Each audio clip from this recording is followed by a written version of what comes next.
So hello hackers, welcome back to the ethical hacking series. आज हम using nmap active recognition को perform करने वाले हैं, जिसका यूज़ करके हम हमारे टारगेट को स्कैन करेंगे, वहाँ सर्विस को स्कैन करेंगे, उसके वर्जन को स्कैन करेंगे एंड साथ ही हम उसके ऑपरेटिंग सिस्टम को भी स्कैन करेंगे। हमारा टारगेट होगा Metasploitable 2। Now let's start the Metasploitable 2। Now हमारा मेटाएक्सप्लॉइटेबल 2 स्टार्ट हो चुका है। अब इसे मिनिमाइज कर लेते हैं एंड इसे भी देन अब हम टर्मिनल को ओपन करते हैं।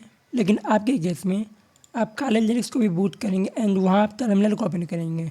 nmap का यूज़ दोनों जगह सेम होगा। nmap का यूज़ करने से पहले हम हमारे नेटवर्क पे कितने एक्टिव डिवाइसेस हैं वो चेक करेंगे। उसके लिए हम नेट डिस्कवर का यूज़ कर सकते हैं। उसके लिए कमांड लगाएंगे sudo net discover एंड अपना पासवर्ड डाल के एंटर करेंगे एंड हम यहाँ थोड़ा वेट करेंगे जब तक हमारा नेटवर्क स्कैन होता है। यू कैन सी यहाँ में 2 डिवाइस शो हो रहा है। अब हम इसे Ctrl+C के थ्रू स्टॉप कर लेते हैं and now this is my routers IP, जो कि हमारा फर्स्ट IP होता है हमारे राउटर का IP। Then this is Metasploitable 2 IP because यहाँ PCS सिस्टम टेक्निक में शो हो रहा है, जो कि वर्चुअल बॉक्स यूज़ करता है। This is our IP of Metasploitable 2। हम इसे कॉपी कर लेते हैं। Then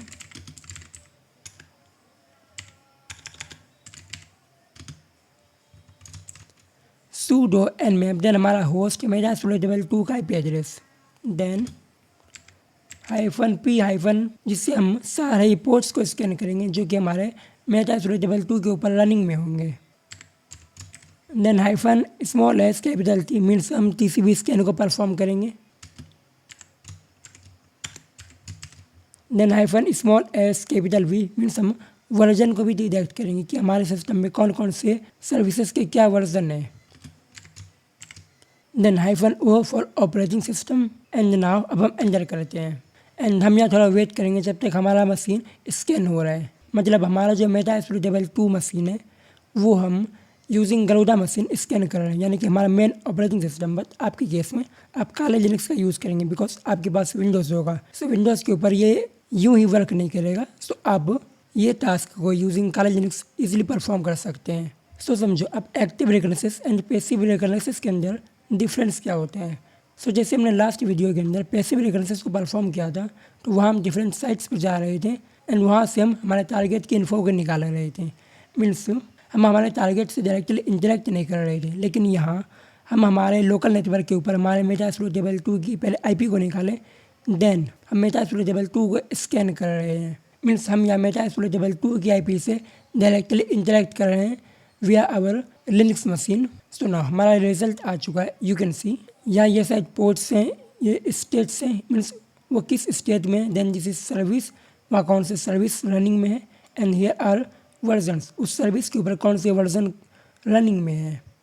like you can see this is port 21, जो कि एक रिजर्व पोर्ट है फॉर फाइल ट्रांसफर प्रोटोकॉल, यानी कि FTP, जो कि ओपन है, इसका वर्जन ये है। एंड दूसरी तरह हमें और भी सारे सर्विसेज यहाँ दिए गए हैं। हमें कई सारे जगह ओपन की जगह क्लोज मिल सकता है, फिल्टर मिल सकता है, ओपन फिल्टर मिल सकता है। ये सभी का एक डिफरेंट मीनिंग होता है। And now you can see हम अगर यहाँ ऑपरेटिंग सिस्टम की डिटेल में देखें हमारा लिनक्स यूज़ हो रहा है, जिसका वर्जन 2.6.9 से 2.6.33 के बीच में है। एंड ये हमारा कर्नल वर्जन ऑफ मेटाएक्सप्लॉइटेबल 2। ऐसे हम एक्टिव रिकॉग्निशन को परफॉर्म कर सकते हैं यूजिंग nmap। नाउ अब हम active recognition and passive recognition को परफॉर्म करने के बाद मेटाएक्सप्लॉइटेबल 2 को कॉम्प्रोमाइज़ भी कर सकते हैं। लेट्स से या FTP सर्विस रनिंग में है, जिसका पोर्ट ओपन है एंड इसका वर्जन ये है। अब हम क्या कर सकते हैं, इस वर्जन को गूगल कर सकते हैं, इसके ये वर्जन के ऊपर कोई भी वल्नरेबिलिटी लाया हो रहा है। अगर हमें कोई CV मिलता है हम यूजिंग दैट वल्नरेबिलिटी मेटाएक्सप्लॉइटेबल 2 को कॉम्प्रोमाइज़ कर सकते हैं, जो कि आगे हम करने भी वाले हैं। If you want ethical hacking courses or web app pen testing, vulnerability assessment or VAPG services, you can check out this web where you can request for pen testing service or you can also enroll in ethical hacking training modules.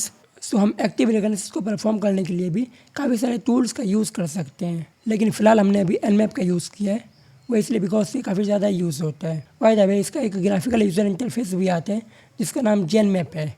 I hope आपको समझ में आया होगा कि हम nmap के through recognition को कैसे परफॉर्म कर सकते हैं। आज के लिए इतना ही। This is cyber signing off, good bye.